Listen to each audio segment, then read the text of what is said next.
আমরা কিন্তু গত ক্লাসে এখান থেকে কিন্তু আমরা শেষ করেছিলাম, এই লেখাটা কিন্তু আমাদের এখনো আছে। তাহলে সারচার্জ কি, সেই বিষয়গুলি কিন্তু আমরা অবশ্যই জানি। সারচার্জ কি, একজন করদাতার অতিরিক্ত যে চার্জ বা কর দিতে হয় সেটাই কিন্তু সারচার্জ।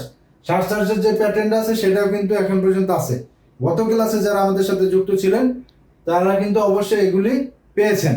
আজকেও তার পরবর্তীতে আমরা একটু বলি, 4 কোটি টাকা পর্যন্ত যদি কোনো করদাতার আয় হয় তাহলে তিনি 0%, তার কোনো সারচার্জ নেই। 4 কোটি টাকার অতিরিক্ত যদি 10 কোটি টাকা পর্যন্ত হয় তাহলে তিনি দিবেন হচ্ছিল 10%। এর পরবর্তীতে যদি একের অধিক কোনো করদাতার গাড়ি থাকে তাহলেও তিনি দিবেন হচ্ছিল 10%। যদি তার 8,000 স্কোয়ার ফিটের যদি বা বর্গ ফুটের যদি আয়তনের বাড়ি থাকে বা গৃহ সম্পত্তি যদি থাকে তাহলে তিনি দিবেন 10%। 10 কোটি থেকে 20 কোটি টাকা পর্যন্ত যদি কোনো করদাতার আয় হয় তাহলে তিনি দিবেন হচ্ছিল 20%। 20 কোটি টাকা থেকে যদি 50 কোটি টাকা পর্যন্ত আয় হয় তাহলে 50 কোটি টাকা পর্যন্ত যদি আয় হয় তাহলে দিবেন তিনি 30%। 50 কোটি টাকার অধিক যদি আয় হয় তাহলে দিবেন 35%। এই হচ্ছে সারচার্জের। চলেন আমরা আজকে ম্যাথে চলে যাই। এই যদি সারচার্জের যদি ধাপ আপনাদের মনে না থাকে তাহলে কিন্তু আপনারা বা আমরা কেউ কিন্তু অঙ্ক করতে গেলে কিন্তু আমরা সেখানে ভুল করার সম্ভাবনা থাকবে। তাহলে সারচার্জের অঙ্কের ক্ষেত্রে সর্বপ্রথম যে উদাহরণটি আছে সেটি হচ্ছে আমরা ইনশাআল্লাহ করব। সেটি আমি সংগ্রহ করছিল বিটিসি একাডেমি থেকে, সেই স্যারের যে শীটটি আছে বা বই আছে সেখান থেকে সংগ্রহ করা। তাহলে চলেন সেটা আমরা কি করব, আজকে আমরা সারচার্জের অঙ্ক করব। তাহলে সারচার্জের অঙ্কে কি অঙ্কটা হচ্ছিল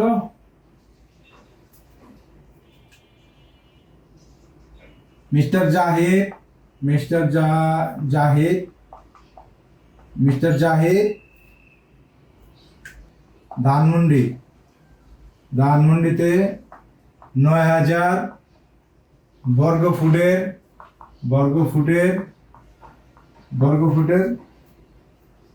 3 তলা বর্গ ফুটের 4 তলা বিশিষ্ট 4 তলা 4 তলা একটি বাড়ির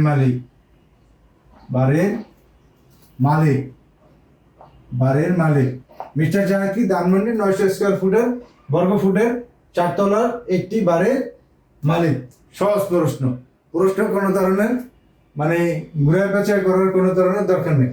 আপনি যদি বুঝেন তাহলে আপনি যত ঘুরে দেখ বা যত পরিবর্তন করে দেখ আপনি বুঝবেন কি মিস্টার জাহিদ ধানমন্ডি 900 বর্গ ফুটের 4 তলা বিশিষ্ট একটি 4 তলা একটি বাড়ির মালিক। তাহলে তার 2025 আয় বর্ষে 2024-2025 আয় বর্ষে তার মোট করযোগ্য আয় বর্ষে তার মোট করযোগ্য আয় কত দিয়েছে? করযোগ্য আয় ছিল 9,50,000 টাকা। 50,000 টাকা। এখানে আপনাদের তুলতে যদি কারো সমস্যা হয় তাহলে আমি যে বলতেছি এর সাথে সাথে আপনারা তুলবেন। এখানে যে কোনো একটা নাম হইতে পারে। তার বাড়িতে ধানমন্ডি আছে, ধানমন্ডির পরিবর্তে তিনি গুলশান হইতে পারেন, বনানী হইতে পারেন, উত্তরা হইতে পারেন, যে কোনো জায়গায় হইতে পারে, এটা তার বাড়ি। কি মিস্টার জাহিদ ধানমন্ডি 900 বর্গ ফুটের 4 তলা একটি বাড়ির মালিক। এখানে বুঝতে আর কোনো সমস্যা আছে? কারো সমস্যা হওয়ার কথা না। 2024-25 তার মোট করযোগ্য আয়, 2024-25 সালে তার মোট করযোগ্য আয়ের পরিমাণ কত? 9,50,000 টাকা। তাহলে আমাদের করণীয় কি? এখানে প্রশ্ন কি হতে পারে সেটা হচ্ছিল করণীয় হচ্ছিল আমাদের 2000, এখানে যেহেতু 2024-25 আসে, এটা যেহেতু তার কর বর্ষ, আয় বর্ষ, তাহলে এখানে আমরা লিখে দিই আয় বর্ষ। তাহলে যে বছর আমরা আয় করছি সেই বছর তো আমরা কর দিব না, আমরা কর দিব কি পরবর্তী বছরে। তাহলে আমাদের প্রশ্নটা কি হবে? 2025-2026 কর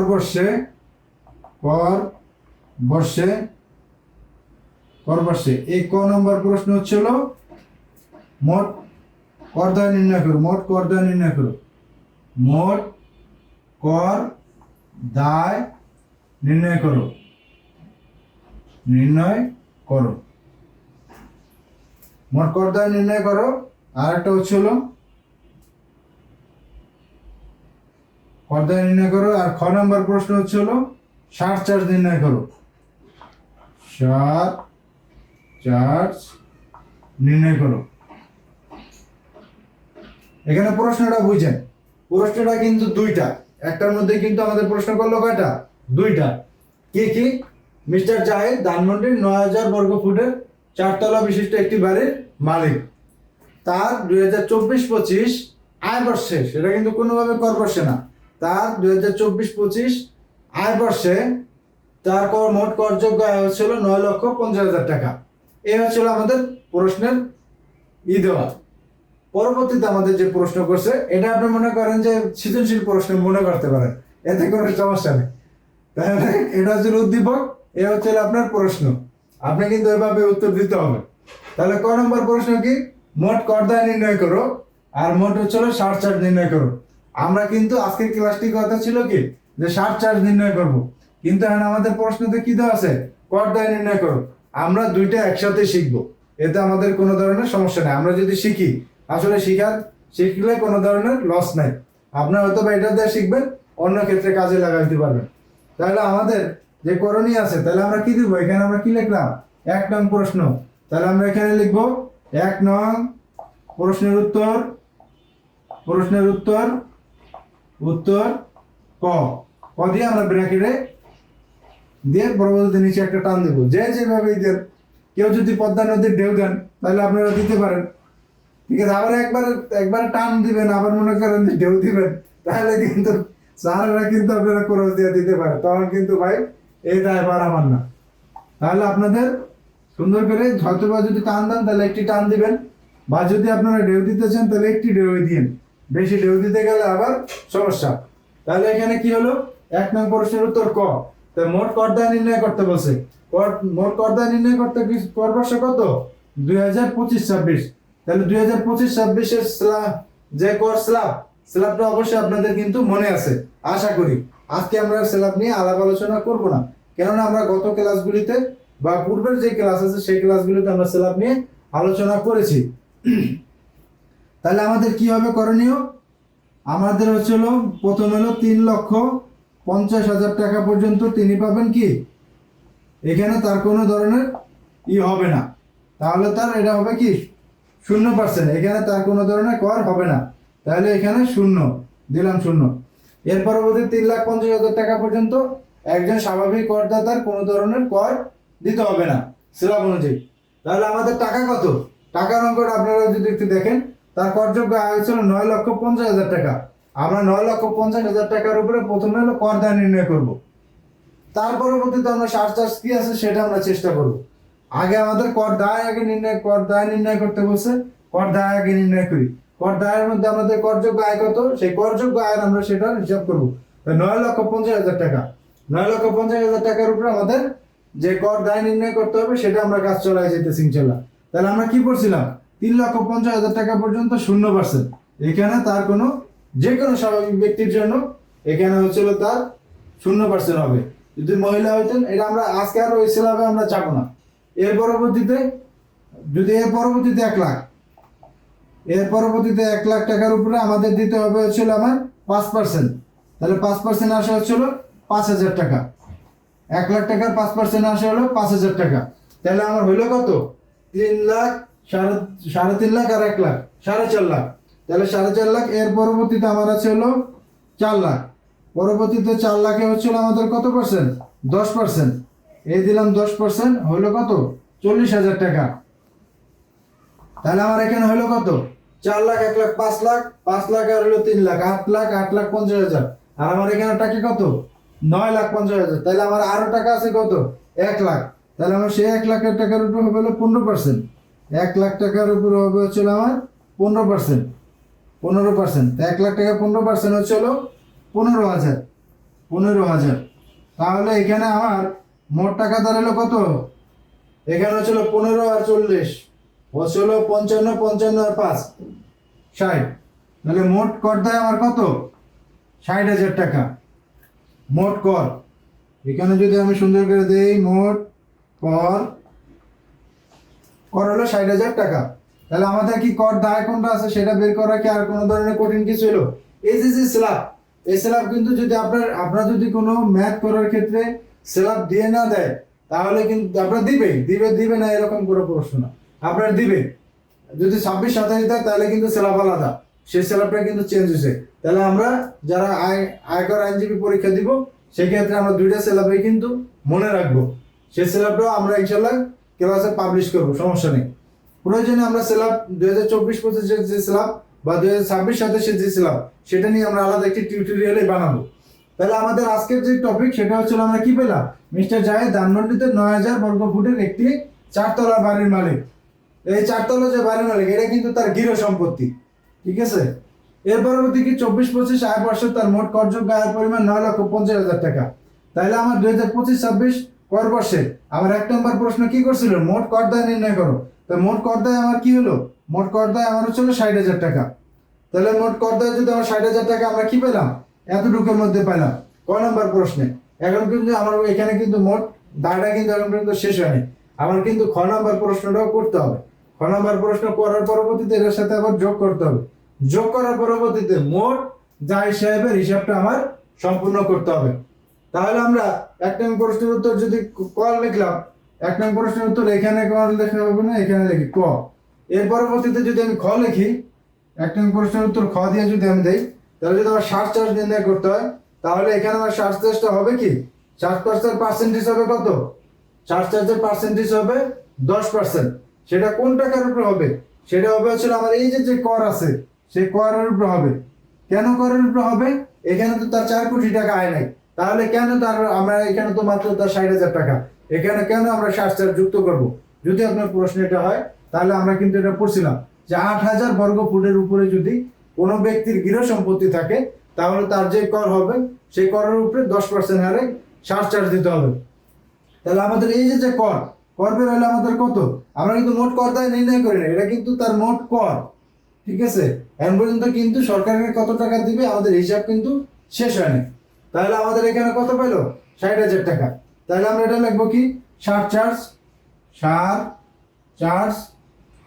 চার্জ গুণ হচ্ছিল 10%। কেন 10% আসলো, সেই প্রশ্ন যদি আপনার আসে, তাহলে এই যে 9,000 বর্গ ফুটের যে অতিরিক্ত যে বাড়ি গৃহ সম্পত্তি, তার জন্য কিন্তু কি আসলো, এই 10% আসলো। তাহলে আমার সার্চ চার্জ দিব কার উপরে, এই যে মোট করযোগ্য যে আয়, সেই করযোগ্য আয়ের উপরে দিব। তাহলে হচ্ছিল সমান 60,000 টাকা গুণ হচ্ছিল 10%। এই 10% দিলে আসে কত, 60,000 টাকা আসে হলো 60,000 টাকা আসলে 6,000 টাকা। এই হচ্ছিল 6,000 টাকা।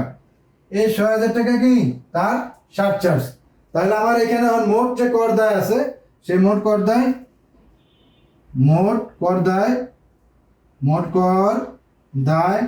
60,000 যোগ হচ্ছে হলো 6,000 টাকা, মোট হচ্ছে হলো 66,000 টাকা। এই 66,000 টাকায় আমার হচ্ছে হলো মোট কর দায়। আর হচ্ছে হলো আমার এখানে যেটা প্রশ্ন করছে সার্চ চার্জ নির্ণয় করো, এই সার্চ চার্জ হচ্ছে হলো আমার মোট সার্চ চার্জ হচ্ছে হলো আমার 6,000 টাকা। মোট সার্চ চার্জ সমান 6,000 টাকা, 6,000 টাকা। এই হচ্ছে হলো আমার এই যে ছোট্ট 2 লাইনের যে ম্যাথটির যে প্রশ্নটি আছে, এটাকে বলা হয় সৃজনশীলের ভাষায় উদ্দীপক। এই উদ্দীপকের আলোকে এই সৃজনশীল প্রশ্নের উত্তর দুইটি আমরা ইনশাআল্লাহ সুন্দরভাবে সম্পূর্ণ করতে পারছি। সেটা কি, 1 নং প্রশ্নের উত্তর কতে কি হলো, তার যে 9,50,000 টাকার যে হিসাবটি আছে, সেই হিসাবটিতে কর হবে, সেই কর দায় আমরা হিসাব করলাম। সেটা হচ্ছিল 3,50,000 টাকা পর্যন্ত 0%, তিনি কোনো কর দিবেন না। এর পরবর্তীতে 1 লাখ টাকার উপরে 5% দিবেন, 5,000 টাকা। 4 লাখ টাকার উপরে হচ্ছিল 10% 40,000, 1 লাখ টাকার উপরে 15% হলে হচ্ছিল 15,000। তাহলে তার দ্বারা হলো মোট কর হচ্ছিল 60,000। এটা হচ্ছিল মোট কর, কিন্তু মোট কর দায় যেটা আছে, এটা আমার কিন্তু এখন পর্যন্ত কয়েন আনসার শেষ হয়নি। পরবর্তীতে আমাদের কি করতে হবে, সার্চ চার্জ যেটা আছে সেটা যোগ করতে হলো। মোট করের সাথে যদি আমরা দেখি, যদি কোনো অঙ্কে সার্চ চার্জ নির্ণয় করতে বলে, তাহলে আমরা অবশ্যই লক্ষ্য করব সার্চ চার্জের যে প্যাটার্নটি আছে, ধাপটি আছে, সেটার দিকে। সেটা কি 4 কোটি টাকা পর্যন্ত তার কোনো কর দিতে হবে না, শূন্য সার্চ চার্জ।